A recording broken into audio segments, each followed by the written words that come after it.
Voilà, vous en direct dans Tindika Tindika Télévision. Tu sais que bino était au ezali ezalaka rare dans la télévision, dans la chaîne où ils Tindika Tindika Télévision. Vous avez déjà ambulance, premier cas de coronavirus en exclusivité na Tindika Tindika Télévision. Azala qui logé awa na hôtel moko tokotanga kombo te pour na la publicité na hôtel. Puis on peut saper réputation hôtel en hôtel. Oui, vous avez comment bakokotisa ye sikoyo na ambulance aza kokende bongo na centre to pe na en quarantaine esika bakotia ye mpona kosala basuivi. Bokolimbisa biso autaki Belgique te, autaki France,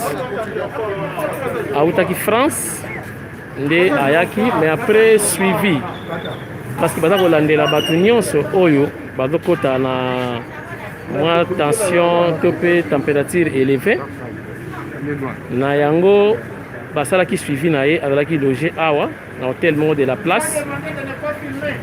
Alors na yango ok nde bayaki na ye awa quelque part na hôtel moko de la place nde bazomema ye sikoyo na en quarantaine pour un examen approprié.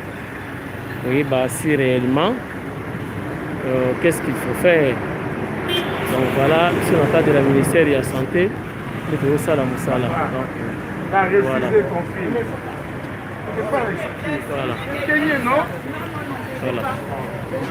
Voilà. Voilà. Voilà. Ok. À côté moko volontairement. C'est un sujet congolais. Aza école monsieur soutien.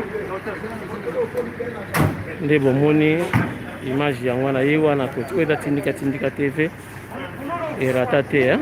Aza ndeko na biso congolais mais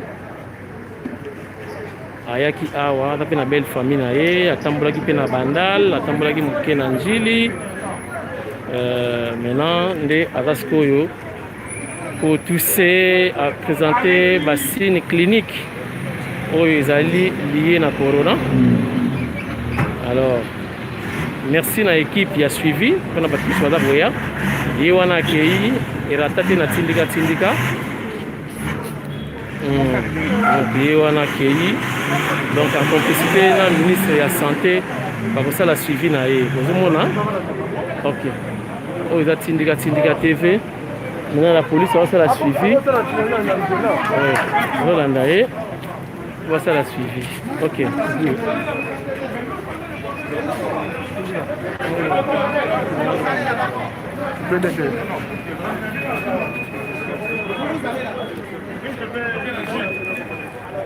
Donc à Kessiko na équipe il y a c'est-à-dire le centre en quarantaine pour faire la suivi chez notre frère congolais.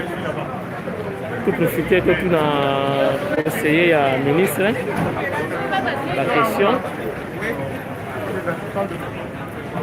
hier nous avons le docteur ECB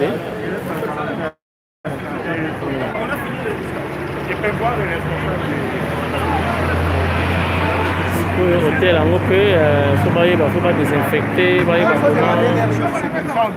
pour l'endre la paix chambre avant d'acquis pour désinfecter yango parce que batako chape mutu mosusu kasi wana otala biso en direct na Tindika Tindika bakomaki mwinda po bamona ete mais je crois bomoni mutu akoti na ambulance et voilà.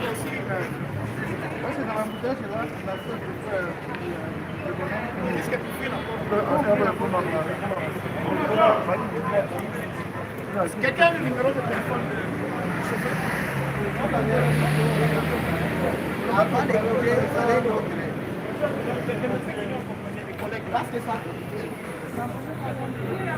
Ça devrait être comme ça, je dis dans les véhicules, on va lui derrière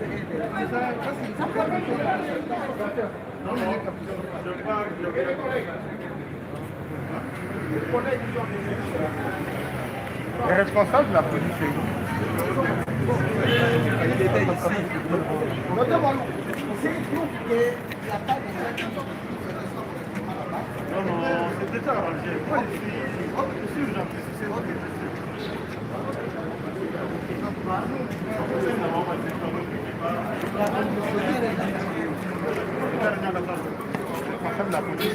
Oui, ok.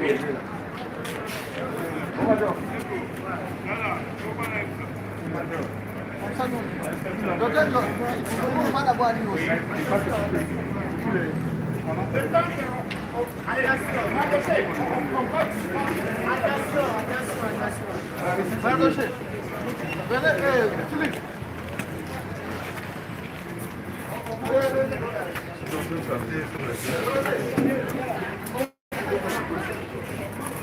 Voilà, ça se passe en direct sur le Tindika Tindika.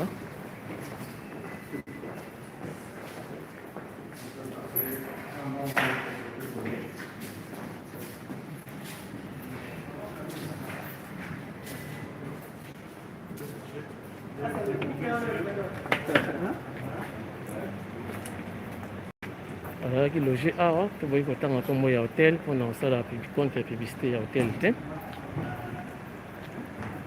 C'est le conseiller médical Dr SCB, ministre de la Santé. Je crois que dans la mois solo, sur la partie. Vous nous suivez en direct sur le Tindika Tindika Télévision. Le docteur Malouk est le responsable numéro 1 du service des urgences, programme des urgences nationales. Le ministre a chargé avec un mot. Quand nous avons déjà un cas suspect comme ça, c'est la police qui doit nous aider. Vous allez d'abord distribuer à tous les policiers des masques. Même vous, il faut porter ces masques. Et j'aimerais savoir quelles sont les mesures sécuritaires que vous avez prises. L'unique mesure sécuritaire que nous avons, c'est la mise en quarantaine de l'hôtel. Ok. C'est ça l'unique mesure sécuritaire que nous avons. Pas d'entrée, pas de sortie. Vous allez laisser combien de policiers? On doit laisser selon... C'est combien d'entrées ici? Il y a trois entrées. 3 entrées. Minimum 6. 6 policiers. Ils vont commencer à se relayer. Ils vont commencer à se relever après chaque 48 heures. Après chaque heure. Oui. C'est une information que nous avons reçue d'une manière urgente.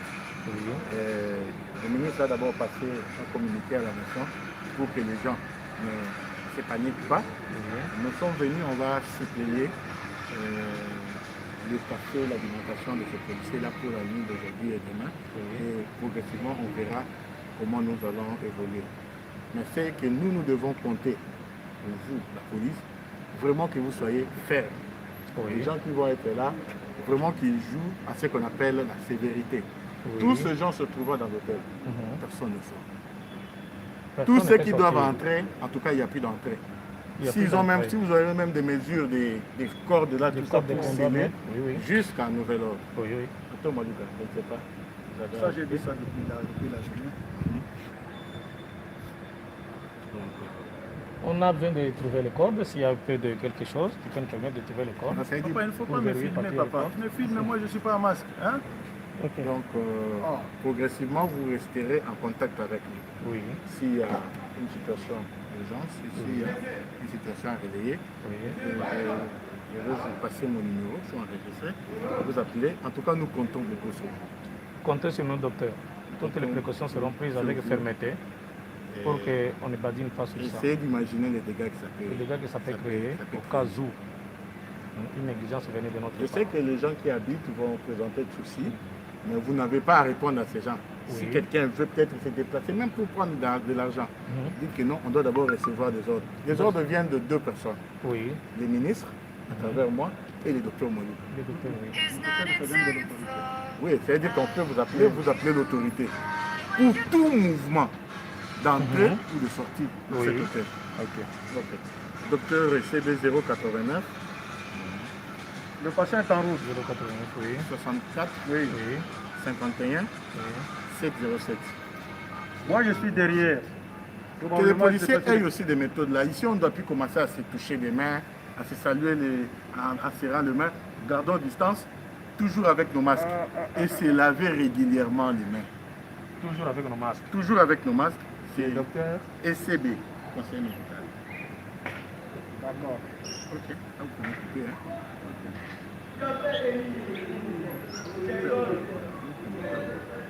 Je suis 082.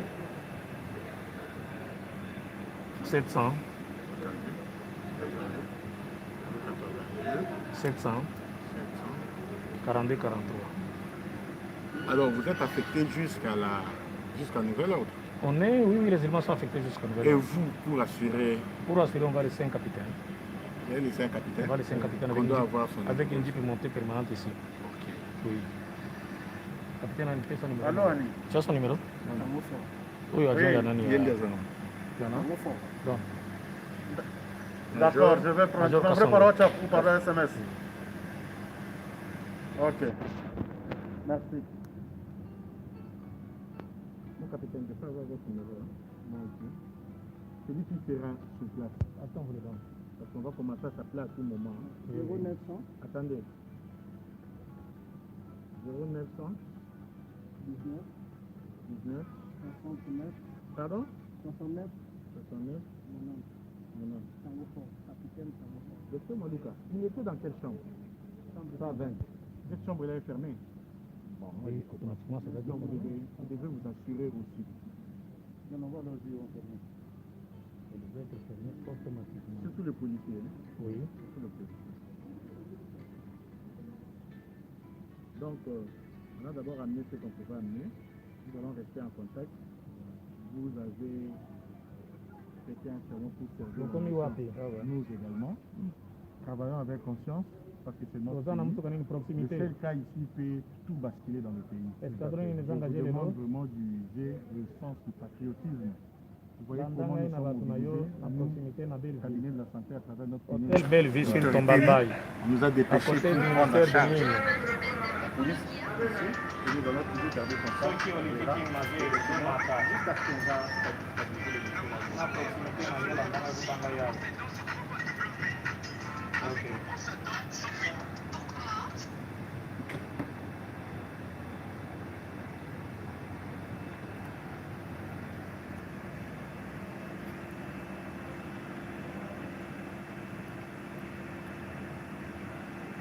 Bon, je crois qu'on peut couper la presse. Docteur, nous appelons Malamo parce que c'est au 4 awa et Sili, nous avons passé dans la direct. Est-ce que danger ezali pour nos voisins, to bato mosusu oyo bosi bokuti malade à monani et puis botindi wapi? Koloba danger, jusque-là, tout ça dans le service où ils ont en compte situation de Koutiawa. Malade à Kotaki na Kinshasa, je crois que message à ministre depuis le 8. Jusque-là, Azana nous stable. Parce qu'à maintenant, on peut présenter des signes de maladie, même si tout dans la période d'incubation. Le service, il y a qui a urgence. Dans la police et Sungi Bisso, pour convaincre malade, Andimi kokota na ambulance pour ba memaye na site ya isolement. Pour l'instant, site ba préparé ou ya kokuta batu ba bongisi kuna ezali hôpital sino congolaise. La police et salisi biso na ambulance na biso médicalisée à travers docteur Malouka ba déplacer malade vraiment dans la mesure sécuritaire nyos. Et l'autre au sein de la population actuellement, vous cédez na panique té. Vous gardez calme na bino, maladie wana et zo makaka na ba signe au ministre auté ko sabino. Fièvre, otobengi moto na nzoto, kosu mokusa na mongongo, ko bimisa miyoyo, soko moni ba signe wana ko leka mingi lombango na centre médical où ezali pembeni pour ba meka ko zoyo en charge. Dans un premier temps, pour éviter en gros, tout ça que la population, pour respecter les mesures d'hygiène. Les mesures d'hygiène, beaucoup à tout moment, si vous avez un savon, un maï, si vous avez un gel hydroalcoolique, le gouvernement et vous avez la CIMA. Il y a une situation pour stabiliser la population, pour battre la population, comme d'habitude. Merci. Alors, docteur Sebe, ni n'est prouvé que nous avons outil France à cause de la coronavirus. Nous avons un aéroport représentant qui signe mon vraiment parce qu'il y a un service. Mais au moins, nous avons un niveau de l'aéroport, un niveau de Libongo, un entraînement sur Mboka. bato nyonso bazowuta na bazone oyo eza suspect mikili ya poto bamikili oyo eza pembeni mikolo nyonso oza kovanda wana pendant au moins 14 jours baza kosurveiller santé na yo soki okotaki oke kovanda na esika songolo ou pakala obandi kopresente basigne suspect oyo tolobi ya fièvre ya kosukosu bakoya kozwa yo mbangu bakopréleve et soki eza confirmé en prenant des mesures ad hoc ndenge toyokanaki mpona kobatela la population.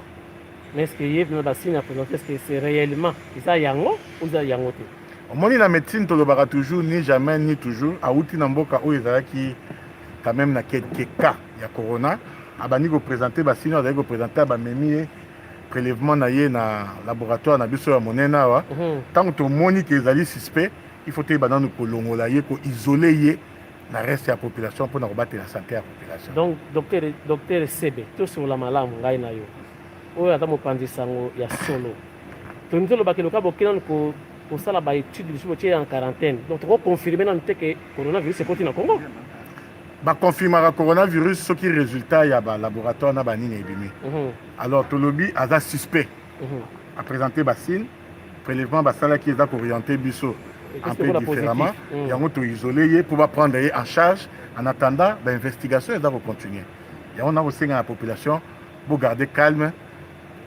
autorité médicale na bino na baservice ne nyonso bazali nsima ya situation mpona kotranquillize bino. Sikoyo docteur awa bomemi ye en quarantaine hôtel oyo eza na batravailleur na bapaya baye awa bokosala ndenge nini mpona bango boisole mpe bango est-ce que bodesinfecte hôtel quelles sont les précautions oyo bozwi mpona bato bazalaka na hôtel oyo? Nauti koyesa bino na niveau ya cabinet médical ya santé badisposition nyonso esi ezwamaka.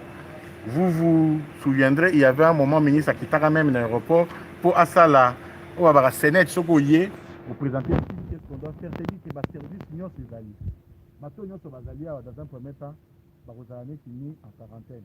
Vous êtes à service à la police, vous tenez l'hôtel, pas d'entrée, pas de sortie, au moins pendant un temps. Vous